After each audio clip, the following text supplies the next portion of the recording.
Hello everyone, welcome to our YouTube channel commerce classes by Anoop sir. मैं Meena Sharma.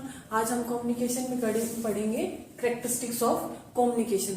Last lecture में हमने किया था कि कम्युनिकेशन की क्या मीनिंग होता है। तो कम्युनिकेशन का मीनिंग क्या होता है? जब कोई भी पर्सन अपनी इंफॉर्मेशन आइडियाज को एक्सचेंज करता है दूसरे पर्सन के साथ, तो उसकी क्या क्या कैरेक्टरिस्टिक्स होती हैं वो आज हम करेंगे। कि फर्स्ट कैरेक्टरिस्टिक्स क्या है? It involve at least to person. हमारी कम्युनिकेशन की प्रोसेस में क्या है? एटलीस्ट टू पर्सन इन्वॉल्व होते हैं। वन इज हमारा क्या होता है? सेंडर, और सेकंड होता है हमारा रिसीवर। सेंडर क्या करता है? कोई भी इंफॉर्मेशन या मैसेज को क्या करता है? रिसीवर के पास सेंड करता है। इसके माइंड में कोई भी आइडिया आता है वो रिसीवर तक पहुंचाता है। तो हमारे टू पर्सन इन्वॉल्व होते हैं, एटलीस्ट टू पर्सन होने चाहिए। वन इज सेंडर और सेकंड इज रिसीवर। ठीक है। नेक्स्ट कम्युनिकेशन क्या है? हमारी कॉन्टिन्यूअस प्रोसेस है। ये क्या करेगा? अपना कोई भी मैसेज रिसीवर के पास सेंड करेगा। रिसीवर क्या करेगा? उस पर रिस्पॉन्स करेगा या फीडबैक सेंड करेगा। तो ये क्या है? हमारी कॉन्टिन्यूअस प्रोसेस है, लाइफ लॉन्ग हमारी चलती रहती है। नेक्स्ट हमारा क्या है? Message must. हमारा कोई भी कम्युनिकेशन उसके लिए हमारे क्या होना चाहिए? मैसेज होना चाहिए। जो सेंडर है ये क्या करेगा? कोई भी मैसेज अपना आइडिया इन्फॉर्मेशन को क्या करेगा? सिंबल्स या लैंग्वेज की फॉर्म में क्या करता है? कंस्ट्रक्ट करता है, फिर उसको सेंड करता है रिसीवर के पास। तो हमारा सेंडर के माइंड में कोई भी आइडिया आता है उसको क्या वो मैसेज की फॉर्म में कन्वर्ट करता है, फिर उसको रिसीवर के पास सेंड कर देता है। ठीक है। तो क्या होना चाहिए हमारे पास? एक कोई ना कोई मैसेज होना चाहिए। उसमें क्या हैव ए सब्सटेंशियल इंटरेस्ट। जो हमारा रिसीवर होता है उसका कुछ ना कुछ उसमें इंटरेस्ट होना चाहिए। ठीक है। अभी आप वीडियो देख रहे हो या सुन रहे हो तो इसका पीछे आपका कुछ मोटिव है ना कि हमें कम्युनिकेशन की कैरेक्टरिस्टिक्स करनी है। तो कोई भी रिसीवर मैसेज को तभी ध्यानपूर्वक सुनता है जब उसका इंटरेस्ट हो उसके अंदर। तो हमारे मैसेज में इंटरेस्ट होना चाहिए हमारे सेंडर और रिसीवर का। ठीक है। कॉमन लैंग्वेज होनी चाहिए। ठीक है। जिस भी लैंग्वेज में सेंडर बात कर रहा होता है रिसीवर भी उसी लैंग्वेज में उसको अंडरस्टैंड करे। जैसे कि हमारा क्या होता है कि हम लिख देते हैं, ऐसे लिख देते हैं। ठीक है। इसका हमारा सेंडर क्या मानेगा कि इसको हम डॉक्टर भी बोल सकते हैं, डेबिट साइड भी बोल सकते हैं।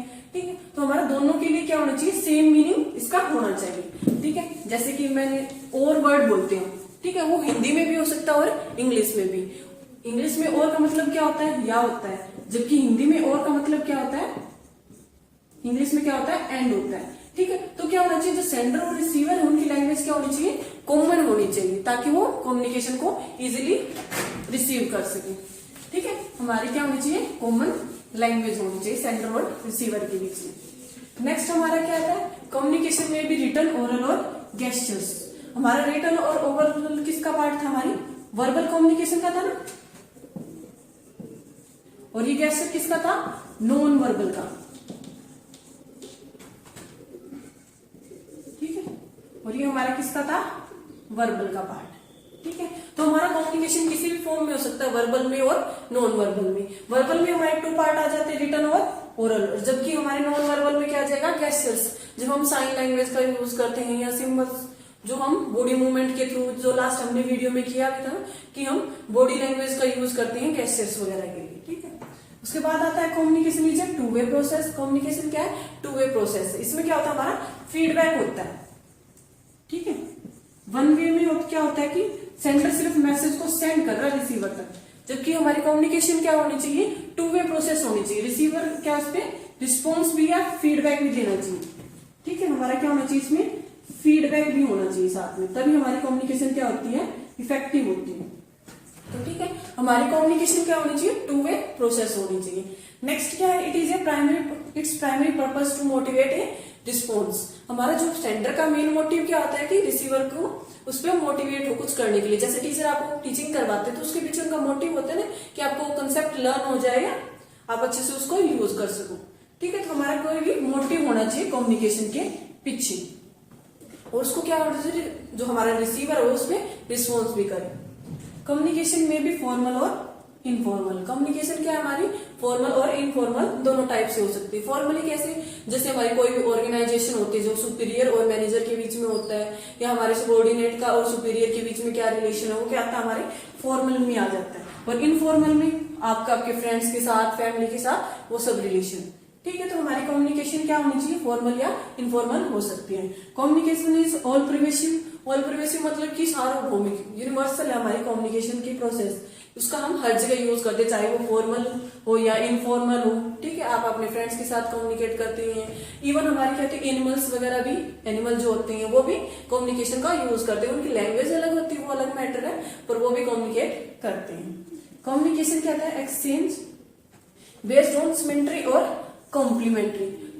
सिमेट्री का मतलब क्या होता है, सिमिलर हम जब कैरेक्टरिस्टिक्स को यूज करते हैं कि एक ही वर्ड का आप भी मीनिंग सेम ले रहे हो और आपका जो रिसीवर है वो भी सेम मीनिंग ले रहा है। और कॉम्प्लीमेंट्री में क्या है कि आप कुछ और कैरेक्टरिस्टिक्स बता रहे हो और रिसीवर उसको कुछ और ही तरीके से समझ रहा है। ठीक है, हमारा कम्युनिकेशन एक्सचेंज क्या होता है सिमेट्री बेस्ड की, आपने जो बोला एज इट इज उसने भी मान लिया।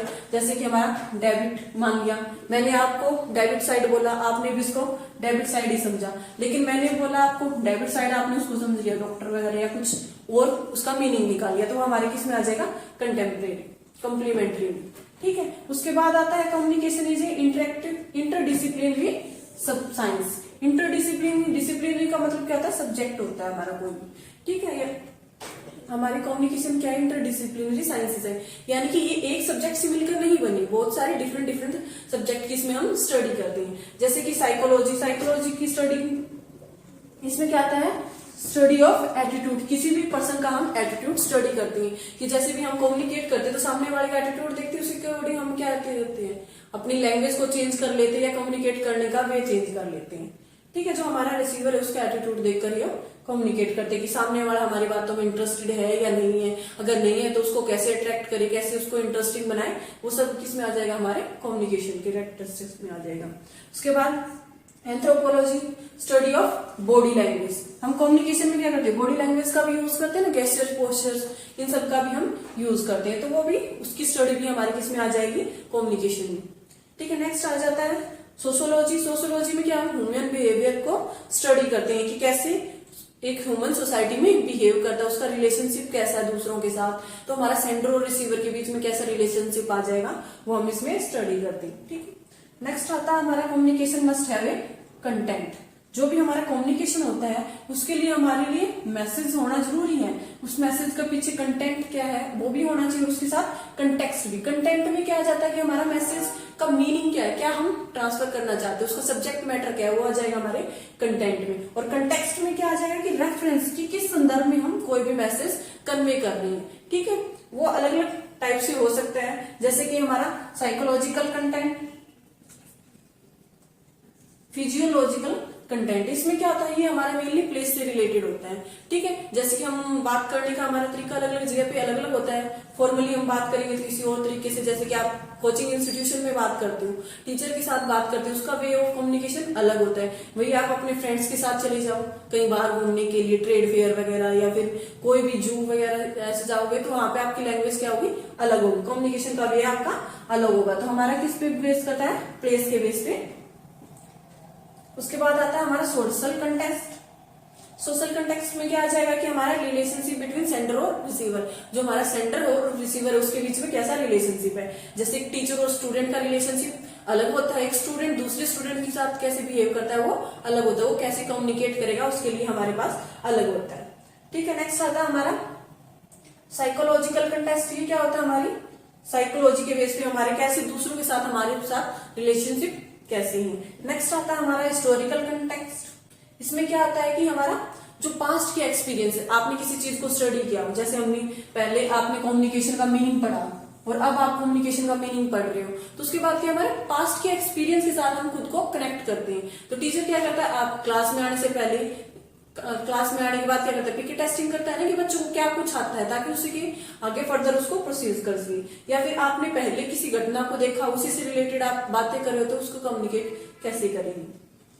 नेक्स्ट आता है हमारा कल्चरल कंटेस्ट। कल्चरल कंटेस्ट में क्या आ जाएगा, हमारा दो टाइप के होते हैं। हमने कल्चरल कंटेस्ट में पढ़ा था ना कि हमारा एक रिलेटिविज्म होता है कि जिसमें सभी कल्चर को सेम हम प्रेफरेंस देते हैं, इक्वली प्रेफरेंस देते हैं।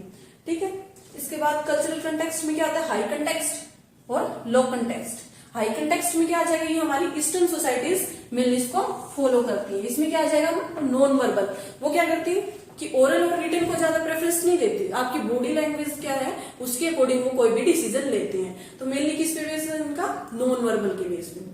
ठीक है, अब वही लो कंटेस्ट में क्या है कि वेस्टर्न जो सोसाइटी होती है वो रिटर्न प्रूफ वगैरह को ज्यादा मानती है, तो वो किसको मेनली प्रेफर करती है, वर्बल कम्युनिकेशन को। ठीक है, कोई भी पर्सन अगर बात कर रहा है तो उनके बीच में कॉन्ट्राडिक्टरी होगा ना, तो ईस्टर्न सोसाइटी किसको प्रेफर करेगी, नॉन वर्बल को। आपकी बॉडी लैंग्वेज कैसी है, आप कैसे बोल रहे किसी चीज को, तो वो उस पर बिलीव करेगी। और जब कि लो कंटेस्ट यानी कि वेस्टर्न कल्चर वाले क्या कहते हैं कि रिटर्न में प्रूफ होना चाहिए। ठीक है, तो आज हमने की कैरेक्टरिस्टिक्स ऑफ कम्युनिकेशन। तो कम्युनिकेशन की कैरेक्टरिस्टिक सबसे पहले क्या होता है, हमारे 2 पर्सन इन्वॉल्व होते हैं, एक सेंडर और एक रिसीवर। नेक्स्ट क्या है, कंटिन्यूअस प्रोसेस है, सेंडर टू रिसीवर चलती रहती है। मैसेज क्या होना चाहिए, मस्ट होना चाहिए। मैसेज में हमारा सब्जेक्ट आ जाएगा, कंटेंट आ जाएगी, होना ही चाहिए, उसके बगैर हम कम्युनिकेशन नहीं कर सकते। सब्सटेंस इंटरेस्ट होना चाहिए हमारे सेंडर और रिसीवर का, उसमें कॉमन लैंग्वेज होनी चाहिए। और कम्युनिकेशन क्या होता है हमारा, वर्बल और नॉन वर्बल टाइप का होता है, दोनों टाइप का। कम्युनिकेशन क्या है, 2 वे प्रोसेस है, इसमें फीडबैक भी हम इंक्लूड करते हैं। नेक्स्ट हमारा प्राइमरी पर्पस क्या था कि मोटिवेट करना, रिस्पॉन्स करने के लिए रिसीवर को। जब भी आप कम्युनिकेट करते हो उसके पीछे आपका मोटिव होता है कि रिसीवर आपकी बात सुनी, या आप कुछ पढ़ा रहे हो तो क्या टीचर क्या चाहता है कि स्टूडेंट उसको ध्यान से पढ़े या सुने। ठीक है, हमारा कोई भी मोटिव क्या होता है, रिस्पॉन्स रिसीव करना। ठीक, फॉर्मल और इनफॉर्मल हो सकता है। कम्युनिकेशन क्या होता है, ऑल परवेसिव होता है, हर जगह अवेलेबल होता है। कम्युनिकेशन क्या है, सीन्स बेस्ड ऑन सिमेट्री, मतलब सेम कैरेक्टरिस्टिक्स लेके चलते सेंडर और रिसीवर। और कॉम्प्लीमेंट्री में क्या था कि अलग अलग कैरेक्टरिस्टिक्स को फॉलो करते हैं। उसके बाद कम्युनिकेशन क्या थी, इंटरडिसिप्लिनरी साइंस थी। इसमें क्या करते हैं हम, स्टडी ऑफ एटीट्यूड, जैसे साइकोलॉजी में स्टडी ऑफ एटीट्यूड, एंथ्रोपोलॉजी में क्या है, स्टडी ऑफ लैंग्वेज करते हैं, सोशियोलॉजी में स्टडी ऑफ ह्यूमन बिहेवियर करते हैं। कम्युनिकेशन क्या करते हैं, मस्ट हैव कंटेक्स्ट होना चाहिए, वो हमारा सोशल हो सकता है, साइकोलॉजिकल हो सकता है, फिजिकल हो सकता है और कल्चरल कंटेक्स्ट हो सकता है। तो हमने की सारी कम्युनिकेशन की कैरेक्टरिस्टिक्स। तो कीजिए हमारे चैनल को लाइक, शेयर एंड सब्सक्राइब। ठीक है, कम्युनिकेशन से रिलेटेड वीडियो देखने के लिए जुड़े रहिए हमारे साथ। Thanks for watching.